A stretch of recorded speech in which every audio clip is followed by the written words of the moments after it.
Hello नमस्कार students, कैसे हैं आप सभी का स्वागत है आपके अपने YouTube channel Sandeep Dubey CGPSC में। फाइनली छत्तीसगढ़ पुलिस भर्ती परीक्षा का मेंस 26, 27, 28 को है, 29 को भी है। तो जो पहला दूसरा जैसे सूबेदार उप निरीक्षक और प्लाटून कमांडर में फॉर्म भरे हैं वो सिर्फ 3 पेपर देने आएंगे 2 दिनों के लिए। ठीक, तो ये सारी चीज़ों को आप सभी अच्छे से जानते हैं। अब रही बात, मैंने मैथ्स का एक स्ट्रेटेजिक वीडियो बनाई क्योंकि वो बहुत इंपॉर्टेंट है कि आप कम समय में 2 घंटा 15 मिनट में कैसे आप चीज़ों को अच्छे से बना सकते हैं। 100 प्रश्न है जिसमें इंग्लिश गणित के कितने 50 और रीजनिंग के भी 50। सेम अगर मैं बात करूँ बाकी जैसे जो जीएस वाला सेक्शन है तो उसको बताने की आवश्यकता नहीं, उसको आप ऑब्जेक्टिव के फॉर्म में बनाएंगे तो वो तो खैर बन जाएगा, समय सफिशिएंट है 3 घंटों का। बट उससे पहले एक एग्जाम होना है लैंग्वेज का, जिसमें आपको हिंदी और इंग्लिश देखने मिलेगा। तो यहाँ पर लोगों को प्रॉब्लम हिंदी में नहीं है। हिंदी में क्या है, सामान्य हिंदी, वर्णमाला, विलोम शब्द जो कॉमन सिलेबस होता है हर एक एग्जाम के लिए, लिंग, वचन, कारक, रस, छंद, अलंकार थोड़ा अतिरिक्त है, गद्यांश, पद्यांश, ये सारी चीजें हैं। हिंदी के प्रसिद्ध कवि और उनके रचनाएं, ये सब चीजें हैं। ठीक, तो यहाँ पर तो मैं ज्यादा बात नहीं करूंगा। मेरा मेन जो मोटो है, बहुत लोगों का कमेंट है इसी कारण मैं इंग्लिश को, मतलब इंग्लिश में क्या पढ़ना है, कैसे पढ़ना है, आप पढ़ चुके होंगे, आप रिविजन कर रहे होंगे, आप पढ़ रहे होंगे। बट अगर मुझसे पूछे, मैं भी काफ़ी टाइम से पढ़ रहा था। मेरे पास 2 पुस्तक है जिसको मैं फॉलो करता हूँ। एक तो मैंने 10वीं का और 12वीं का इंग्लिश का, मैथ्स का, ग्रामर का पुस्तक रखा, जिसमें मैंने बहुत सारे सिलेबस कवर किए।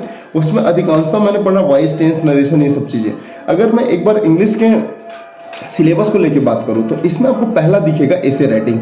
इस वीडियो में मैंने एसे राइटिंग के ऊपर एक बेहतरीन सा कुछ महत्वपूर्ण टॉपिक के ऊपर नोट्स, मतलब नोट्स नहीं बोल सकते, टॉपिक सेलेक्ट किया है। मे बी उससे प्रश्न बने या उससे ना बने तो कम से कम इतना तैयार रखें, उसके अतिरिक्त अगर आ जाए तो आप बना सकें। तो इसका सिलेबस पहले देखते हैं। एसे राइटिंग क्या लिखना है अभी बताऊंगा, कैसे लिखना होता है इसको बताते हैं। हिंदी से इंग्लिश ट्रांसलेशन करना है और इंग्लिश से हिंदी ट्रांसलेशन करना है। तो ये 3 टॉपिक है। तो स्टार्टिंग ऊपर वाला तो ऐसे है, दूसरा और तीसरा ट्रांसलेशन है हिंदी से इंग्लिश और हिंदी से इंग्लिश और इंग्लिश से हिंदी। उसके बाद टेंस, मॉडल, आर्टिकल। तो आर्टिकल इजी है, टेंस इजी है, मॉडल को थोड़ा पढ़ना पड़ेगा, लेकिन टेंस के अंदर जब डीप में जाएंगे ना तो थोड़ा आपको लगेगा कि इसको अच्छे से पढ़ना चाहिए।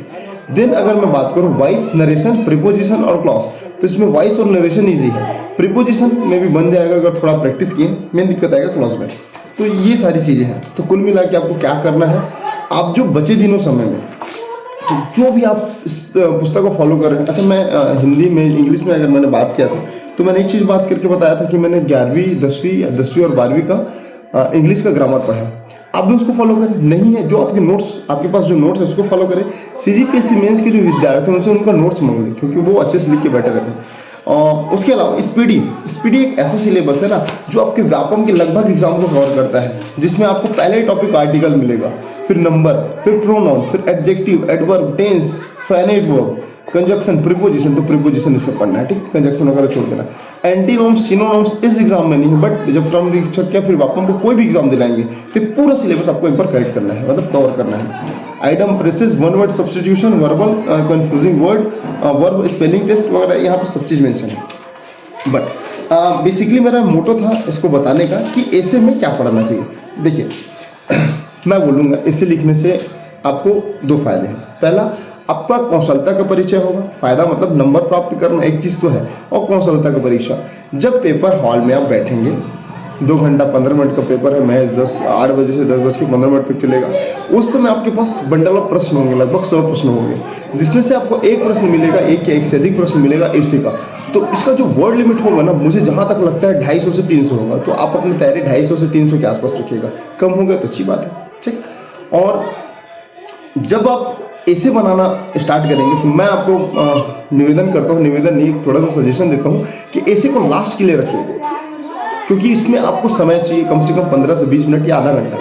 आपको समय चाहिए, सोच के लिखेंगे, क्योंकि आपके पास सोचने का समय नहीं है। इसने कम समय में इतना सारा चीज़ को कवर करना है, तो सोचने के समय ना रहे, इसलिए आपको प्रैक्टिस करते जाना है। तो बार बार प्रैक्टिस करके पढ़ के देखें, एडिटोरियल पढ़ें, मुझे जहाँ तक लगता है। और जब ऐसे लिखने स्टार्ट करेंगे, लेकिन ऐसे लिखने से पहले जो महत्वपूर्ण ऐसे हैं उसके ऊपर मैंने कुछ बनाया है, उसको एक बार मैं बता दूं। ऐसे ऑन G20, तो G20 का सम्मेलन है वर्तमान में भारत में हुआ, तो संभावना G20 की पूरा हिस्ट्री पढ़ो, इतिहास पढ़ो, इस साल क्या हुआ उसको देखो, बैकग्राउंड देखो, और उसके बारे में जो आपको लिखते बने वो सबको लिखो, ठीक। ये G20 को है। उसके बाद UPI के एडवांटेज, डिसएडवांटेज, ठीक, और साथ उसका UPI के बारे में भी, क्योंकि ऑनलाइन ट्रांजेक्शन चल रहा है तो UPI का बहुत महत्वपूर्ण है। उसके बाद सबसे बड़ी चीज अभी 5G आने के बाद क्या हुआ है, आर्टिफिशियल इंटेलिजेंस। तो इसके ऊपर मुझे जहां तक लगता है कि आज कुछ देखने मिलेगा, ठीक। तो हो सकता है इसका आने का संभावना है, बट इसको आप प्रिपेयर रखिएगा। उसके बाद है एसे ऑफ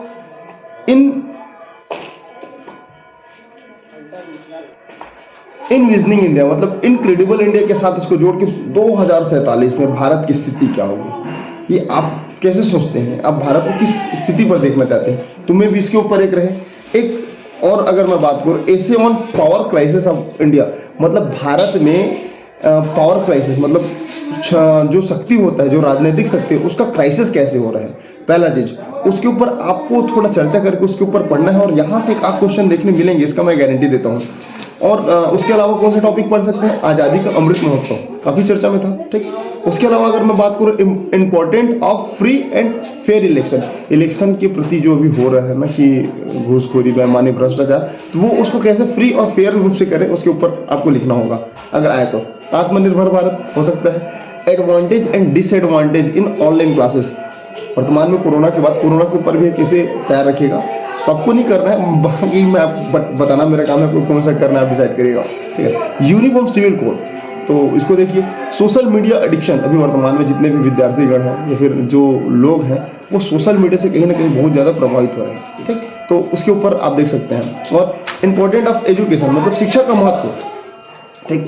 वुमेन एम्पावरमेंट वर्तमान का सबसे हाईलाइटेड अगर कोई इशू है तो वुमेन एम्पावरमेंट के ऊपर है। और benefit of yoga, Asia of Commonwealth games अभी वर्तमान में हुआ, और एसे ऑन हर घर तिरंगा। तो ये कुछ महत्वपूर्ण टॉपिक है, यहाँ से आप क्वेश्चन आपको देखने मिल सकते हैं। अच्छा, एसे जब लिखेंगे सबसे पहले ध्यान में रखना, एसे का 3 पार्ट होता है, पहला इंट्रोडक्शन, फिर बॉडी, फिर कंक्लूजन। इंट्रोडक्शन में आप ऐसे वर्डों को लिखिए, ऐसे चीज़ों को लिखिए जो उसको सीधा प्रभावशाली बनाए, पहला चीज़। उसके बाद बॉडी, बॉडी में क्या क्या लिखिए, उसके मेरिट्स, डिसमेरिट्स, एडवांटेज, डिसएडवांटेज, और उसके बिहाफ में क्या हो सकता है, अपना तर्क। और साथ ही जब कंक्लूजन लिखने जाएंगे ना, तो जो जितना आपने लिखा उसका सार, तो कहीं ना कहीं ऐसे लिखने से आपको एक फायदा होगा, मतलब ऐसे को पढ़ने से आपको एक फायदा होगा कि आपको जनरल अवेयरनेस बढ़ेगा, क्या पढ़ना है, क्या छोड़ना है, क्या लिखना है। मैं नहीं बोलूंगा, देखो जो हिंदी मीडियम के स्टूडेंट है ना कहीं उनको इसमें दिक्कत तो होगा। कब बनाना, जब बचे कुछ समय रहेंगे, आधा घंटा 15 मिनट, तो उसमें ऐसे लिखना स्टार्ट करना, क्योंकि इतना टाइम से जब क्वेश्चन बनाते रहेंगे ना, और इंग्लिश का कुछ प्रश्न आता है, गद्यांश पद्यांश प्रीसियस राइटिंग वगैरह, तो वहां से भी चीजों को उठा सकते हैं। छोड़ना मत, एक चीज याद रखना, आप जितना भी मैं टॉपिक बताएं या जितना आप तैयारी करें उसमें से नहीं आया तो छोड़ना नहीं है, क्या करना है, कुछ ना कुछ टॉपिक को कुछ ना कुछ कोरिलेट करके आपको लिखना है। मतलब कुल मिला के आपको बेसिक पर्पस क्या होता है, बना क्या ना, जितना अधिक से अधिक हो सके कोशिश करना, कुछ महान व्यक्तियों का कोट को उसमें डाल देना, आइडिया फ्रेसेस डाल देना, तो यहाँ आपका ऐसे प्रभावशाली होगा। और साथ ही इंग्लिश का सही तरीके से स्पेलिंग को लिखना, लोग इसमें ज़्यादा अट्रैक्ट होते हैं। कंक्लूजन, और हर एक पॉइंट दूसरे पॉइंट से जुड़ा होना चाहिए। इसके ऊपर मैं ज़्यादा चर्चा नहीं करूँगा, क्योंकि आपको पता है कि आपको करना क्या है। और मुझे जहाँ तक लगता है मेरा भी इंग्लिश कैसे थोड़ा वीक है, मैंने भी 2-3 बार प्रैक्टिस किया, मुझे ज़्यादा अच्छा नहीं लगा। तो ये मेरे साथ नहीं, लगभग सभी के साथ ही होने वाला है। और अगर मान लो जो आपने पढ़ाई किया वो ऐसे नहीं है तो क्या करें, छोड़ नहीं, उसके ऊपर क्या करना, इंट्रोडक्शन बनाना, इंट्रोडक्शन के बाद बॉडी देखना, बॉडी के बाद उसका कंक्लूजन डालना, जो उसके मेरिट्स हैं उसको देखना, करंट स्टेटस देखना। तो ये सब को लेके एक अच्छा सा नोट्स तैयार करना, 2-3 ठो, और हो सकता है कि जो आप पढ़े वो आए, नहीं तो अन्यथा जो नहीं आया है उसको रिलेट करके अपना ऐसे जो आपने तैयार किया है उसको डाल देना। तो महज कुछ नंबर मिलेंगे, कुछ महत्वपूर्ण टॉपिक था, बताना जरूरी था। तो इस प्रकार से आप तैयारी कर सकते हैं। वॉइस नरेशन का क्या है, नरेशन एक बार देखेंगे, वॉइस एक बार देखेंगे तो थोड़ा बहुत तो याद आ ही जाएगा। टेंस भी वैसी है, इंग्लिश से हिंदी, हिंदी से इंग्लिश, तो हिंदी से इंग्लिश को ट्रांसलेट कर लेंगे, और इंग्लिश से हिंदी थोड़ा दिक्कत जाएगा बट हो जाएगा, ठीक।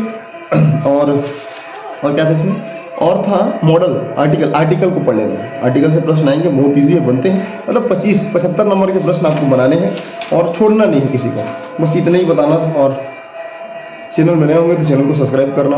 मिलते हैं अगले वीडियो में, तब तक के लिए जय हिंद, जय छत्तीसगढ़।